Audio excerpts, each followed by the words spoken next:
Bonjour à tous, bienvenue sur SM6. Je passe au numéro 39 de cette série, oui, 39 de cette série donc, qui concerne la modélisation de Concorde. Et donc là, on en est au train d'atterrissage. Et donc là, j'ai fait un peaufinage.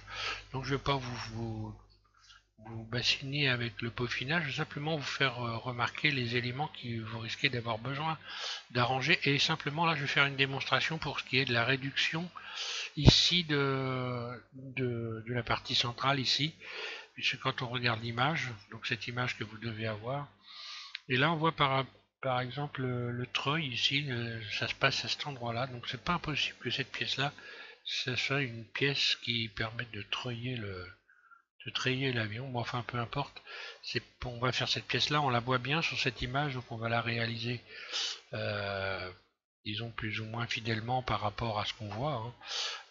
Là, bon, ce qui est en milieu, la fixation, je pense que j'ai une solution qui me paraît pas trop mal, on va faire ça. Et là, on voit bien qu'on a donc une partie. Alors bon, j'ai réduit un grosso pour que ça ressemble évidemment, hein. Donc voilà ce que ça donne. Voilà. Donc il y a des éléments qu'on va pas mettre tout simplement parce que ici par exemple cette poignée ça fait trop. Enfin il y a beaucoup de détails. En termes de poids ça coûterait un peu cher. Mais bon ça n'empêche pas d'avoir une forme globale ressemblante quand même. Donc je vais vous expliquer comment j'ai fait cette réduction avec un tube, hein. Euh, et puis alors donc dans les modifications, ici j'ai créé les bords, affiné les bords parce que c'était en pente. Donc ça aussi je vais vous faire voir ce que j'ai fait. Ici donc on a euh, un écrou ici. Donc de chaque côté apparemment il y a un écrou, hein. Alors il doit y avoir, je pense qu'il doit y avoir dans cette partie-là des roulements certainement. Si je me suis pas, si je me suis pas planté dans l'objet, enfin bon. Grosso ça ressemble à ça. Et puis je me suis aperçu également que cette pièce-là touchait les pneus, donc j'ai réduite carrément. J'ai joint en fait cette pièce-là. J'ai joint les deux éléments ici. Euh, donc cette pièce-là qui est en deux morceaux plus celle-là. Et puis j'ai simplement fait la bonne sélection et réduit l'ensemble pour que de manière à ce que ça touche plus les pneus. Et puis ensuite ben, j'ai comment recréé un nouvel objet. J'ai resélectionné mon objet.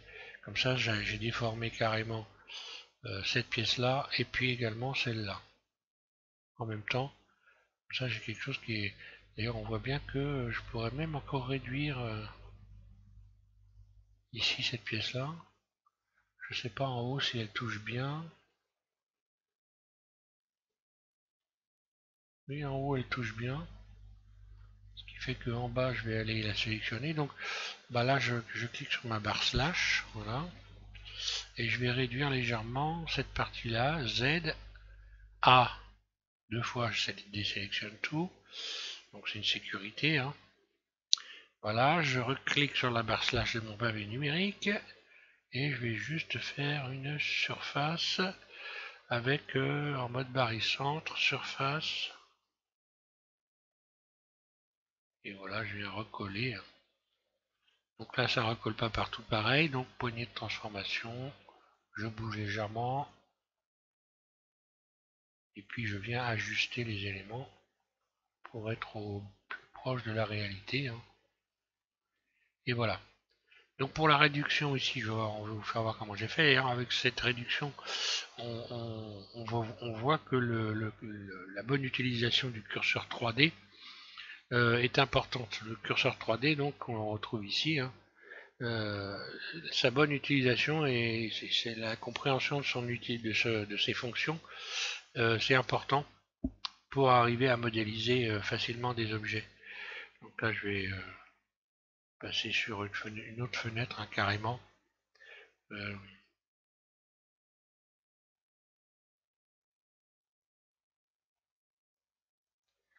voilà, donc suite au peaufinage, voilà ce que ça donne. Alors, je vais quand même expliquer ce que j'ai fait ici avec les triangles. Et puis je vais repartir sur le numéro 38 directement. Voilà, je pars du numéro 38 directement, comme ça on va voir toutes les erreurs qui ont été faites et comment j'ai corrigé les éléments. Donc là on voit bien que ici cette partie triangulaire touche le pneu. On voit aussi également que cette partie-là, il n'y a pas un bord qui ressemble à l'image, hein. Donc ici j'ai retravaillé cette partie-là.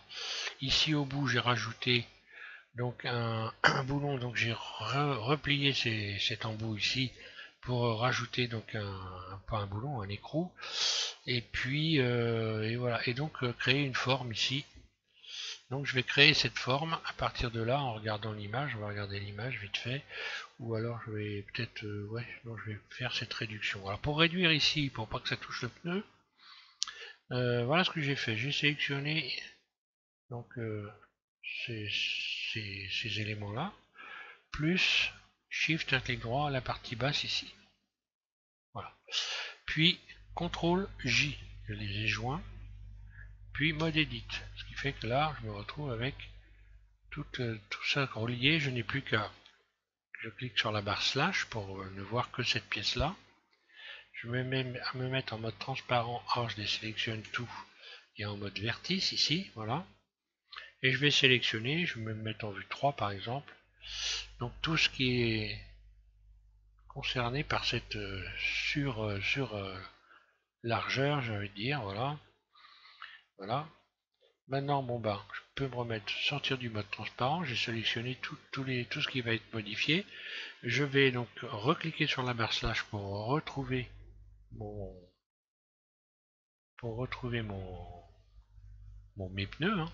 Et voilà, avec l'outil de transformation, je viens réduire ici cette partie-là. Donc voilà, et ce que j'avais fait ici, bon bah, je vais le refaire maintenant. Donc je vais resélectionner mon objet pour revenir, CTRL L, je resélectionne mon objet et je refais à nouveau l'objet en faisant P sélection. Je le sélectionne, je vais lui donner aussi je vais lui redonner son axe originel. Donc je clique sur, hop là, non, je le sélectionne en mode objet, voilà, mode objet, je le sélectionne, ok.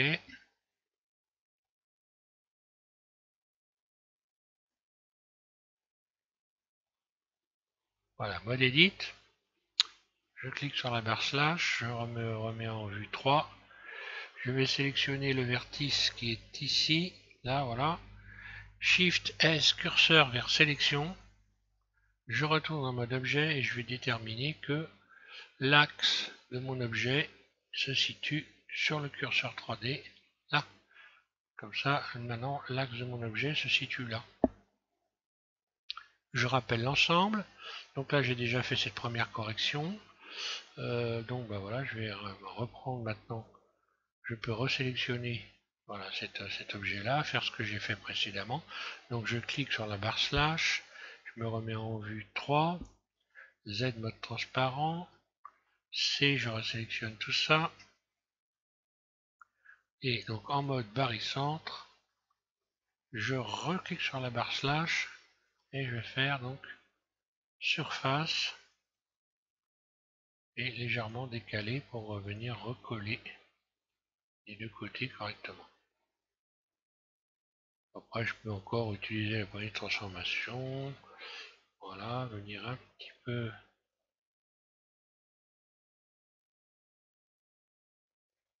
arranger tout ça. Bon, là, on voit que je touche un petit peu trop. Alors, je vais refaire une petite surface très légère.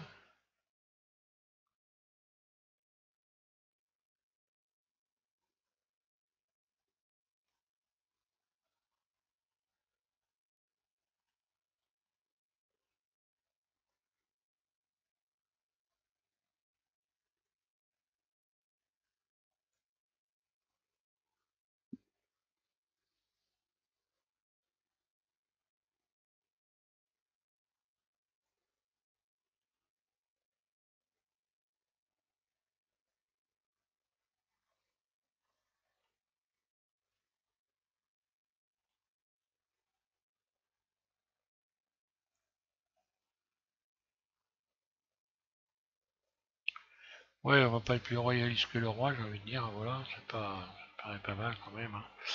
Bon, après, je pourrais travailler plus longuement dessus, mais bon. Alors, ensuite, en ce qui concerne ici les triangles, là, donc je reviens en mode edit, et là, j'ai refait le bord, alors je rajoute un rayon ici, par exemple, oui. Puis j'en rajoute un autre de l'autre côté, voilà. Je vais sélectionner les deux, par exemple. Ici, je vais me mettre en mode, oui, en mode global, en mode normal. Ouais, voilà, là, je suis dans l'axe. Et puis, je prends le poignet de transformation. Je vais venir écraser un peu tout ça comme ça. Voilà, comme ça, là, je commence à créer des bords, on les voit, hein. Refaire une surface, surface. Donc en mode barycentre, hein.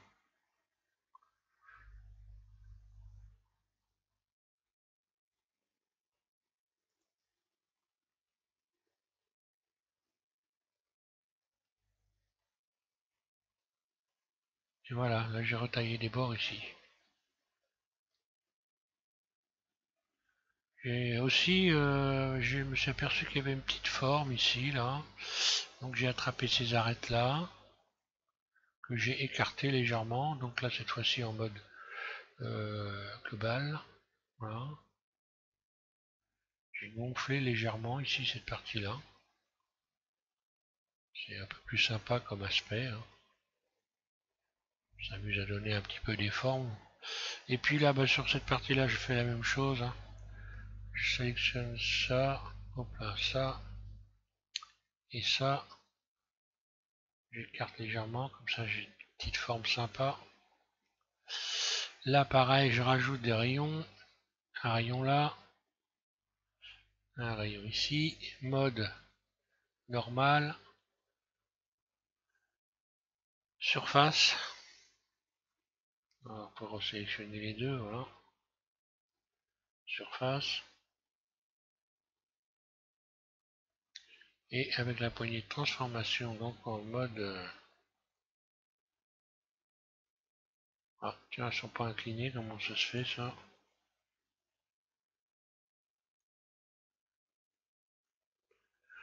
Logiquement, je devrais avoir je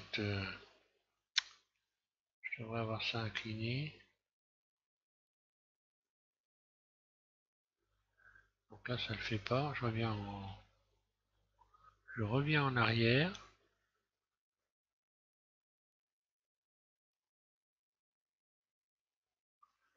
Bon, bah c'est pas grave. Là, je vais reprendre les flèches, hein, puis voilà. Donc surface. Et avec les flèches, je viens rabaisser, repousser vers l'intérieur. Alors, ça fait la même chose, hein. Alors ça, je sélectionne celui-là. Surface. J'agrandis donc la surface. Et je repousse vers l'intérieur. Et comme ça, j'ai créé des bords ici. Voilà. Alors ensuite, pour ce qui est de cette partie qui est creusée ici, là, on va re-regarder l'image. Je vais me remettre en vue, voilà, CTRL 3. Donc la partie creusée est vers l'avant, donc on creuse ici, hein. Bah, je vais peut-être utiliser finalement ces éléments-là.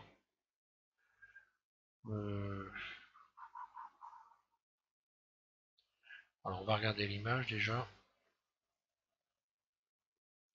Donc juste en dessous ici, alors bon, j'ai creusé comme ça, et une réduction du tube, et ensuite ici j'ai revu le... Donc je vais profiter de ce que j'ai déjà fait, hein. Pas la peine de tout supprimer. Je vais juste attraper ici ces arêtes là, resserrer ça un peu.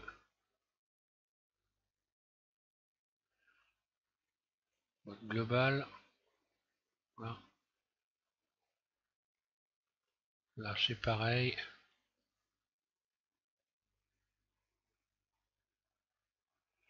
Alors le mieux c'est de retirer la subdivision. Oui, en plus 3 fois c'est beaucoup trop, hein. 2 fois c'est largement suffisant. Voilà.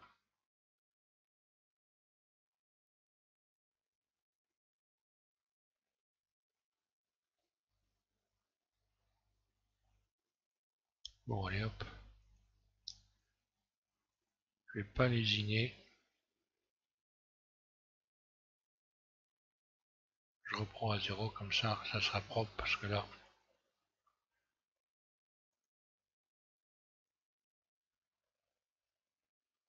je sens une surcharge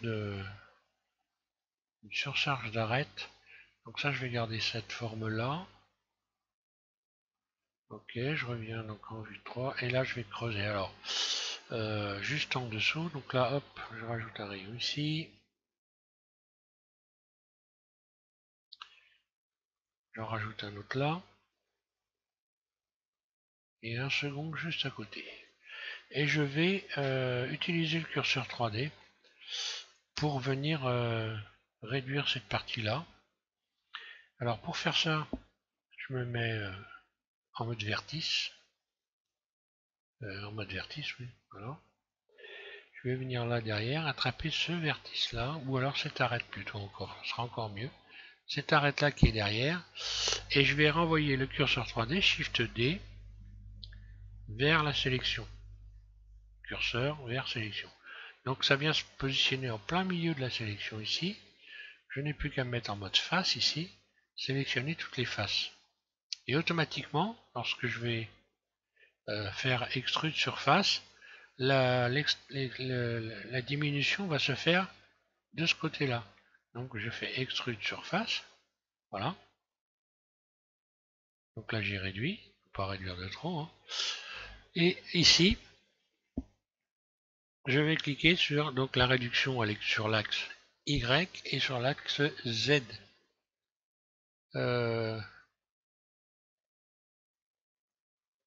Tiens, pourquoi il me fait ça sur l'axe X, Y? Oh, je recommence.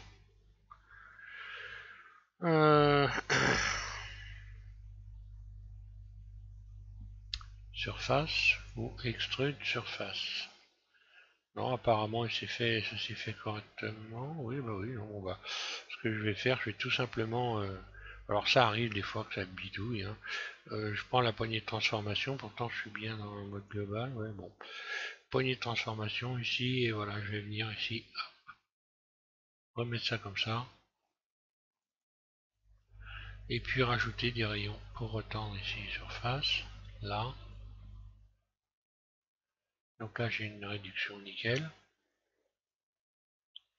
Et là, je vais faire un bord incliné. Donc je vais retirer ce rayon-là, X dissout les arêtes. Je récupère celui-là. CTRL B. Il y a un biseau là. Donc je vais faire ce biseau, voilà. Je rajoute un rayon pour retendre le biseau, là, ici. Ici aussi. Et voilà, j'ai récupéré la forme.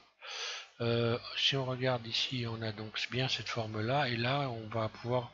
Je recréer cette forme-là. Et donc ici, ce décalage-là. Pour venir cadrer à peu près donc à la réalité. Là. Ok. Donc je rajoute un rayon là. Un autre ici. Extrude surface. Pas... Je reviens en arrière, CTRL Z, là il faut que je revienne dans le mode barrissante bien sûr. Donc extrude surface, puis extrude surface, voilà, comme ça j'ai créé ma forme. Et globalement, maintenant je vais regarder la dimension de tous ces éléments pour redimensionner correctement les... Donc là on voit bien que par exemple l'espace qu'il y a entre ici le décalage et le bord du pneu, je suis pas vraiment, quoique...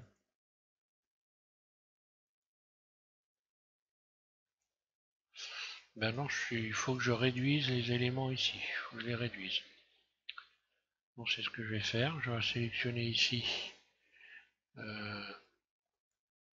Donc, cette pièce-là, je vais la réduire. Donc, mode transparent, mode edit. A, C. J'attrape ça. Mode vertice.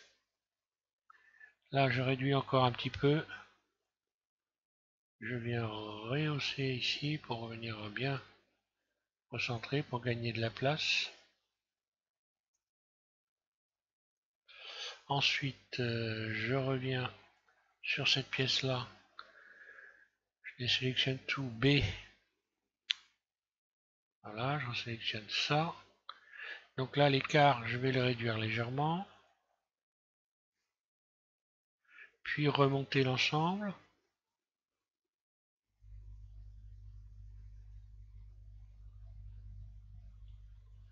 Et faire un rapprochement avec l'image.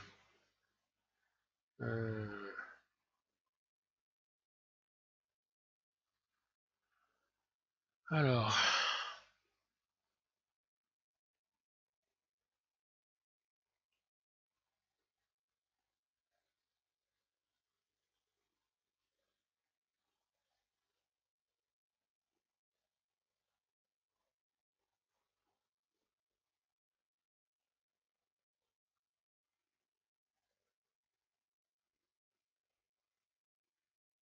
ok, donc juste en dessous ça, je vais avoir une réduction. Déjà, je vais commencer par remonter un peu ça. Donc Z, A, B, et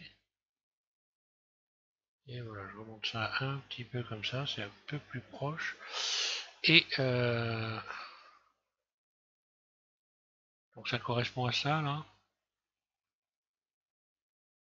Donc j'en refais une autre en dessous et je refais une réduction après. Là, je vais un peu réduire cette épaisseur.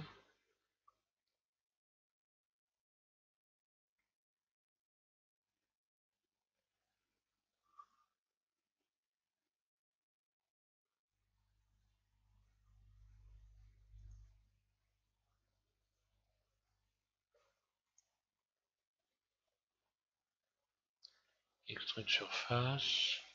Extrait de surface. Là. Et ensuite, je vais venir réduire cette partie-là. Bah, de la même façon que j'ai réduit le haut là. Alors par contre là, si je vais pouvoir faire une, je n'ai pas besoin d'utiliser le curseur 3D. Hein. Je vais juste faire extrude surface. Voilà. Et puis pour récupérer la bonne, voilà, outil de transformation, je ragrandis légèrement. Surface.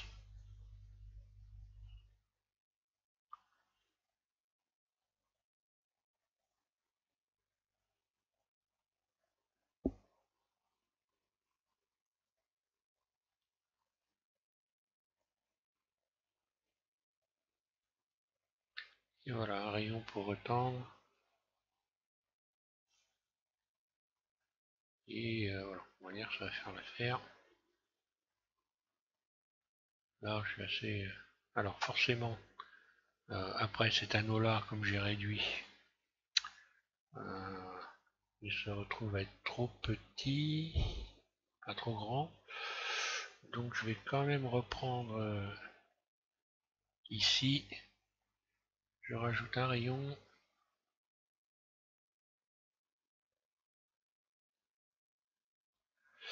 Alors, la barre slash.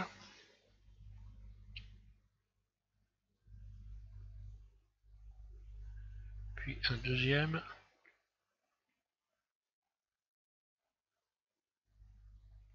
Là. Je rappuie sur la barre slash. Et donc, surface. Je viens recoller.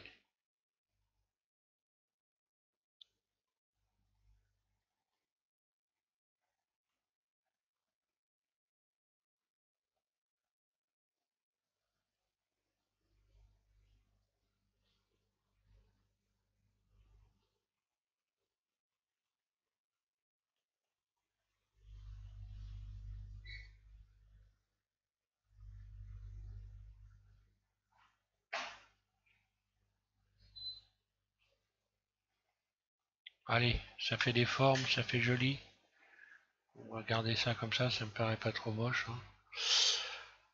Alors ensuite, donc voilà, globalement, si je regarde la forme par rapport à la photo, hein, je vais me remettre comme ça. J'essaie de tout, je vais redonner un petit peu de,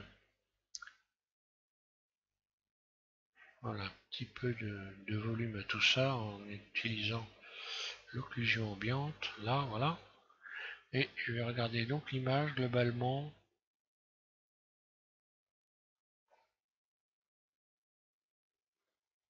Voilà, on peut pas dire que ça ressemble pas, hein. Voilà. Étant donné que de toute façon on n'a pas plus d'éléments pour pouvoir faire exactement les bonnes choses, hein. Évidemment, faut faire avec, hein.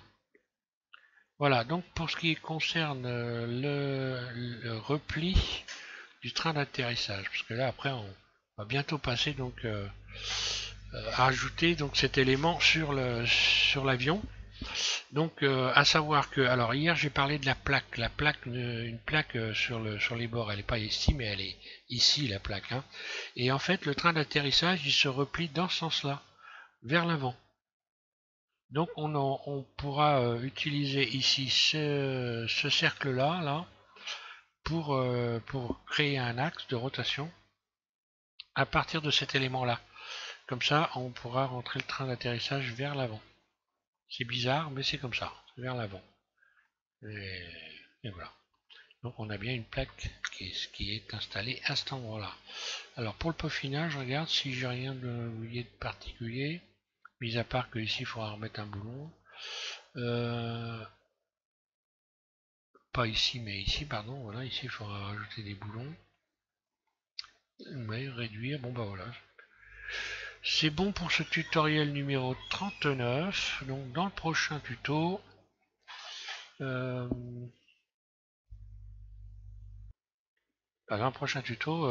modélise le dernier élément qui est cette espèce de sabot qu'on voit au-dessus des pneus là.